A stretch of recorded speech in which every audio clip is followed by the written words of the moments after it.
To find the student assignment in Summit K12, students need to go to their Clever account. And in Clever, they need to look for the mountain symbol. That is Summit K12.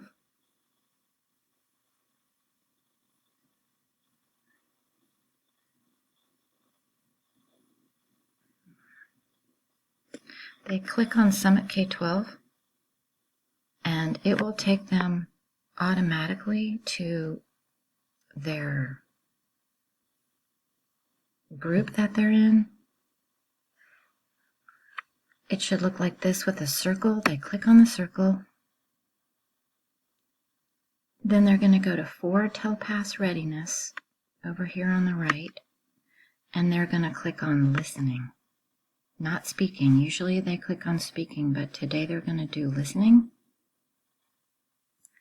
And it'll take them to this screen, and these green boxes mean that quiz number 1 is unlocked, and that's what they should work on. So they should work on this exercise first and go straight down the line, and all of them are unlocked. So they should get to as far as they can. They probably won't finish today, but that's okay. We'll pick up tomorrow where they left off.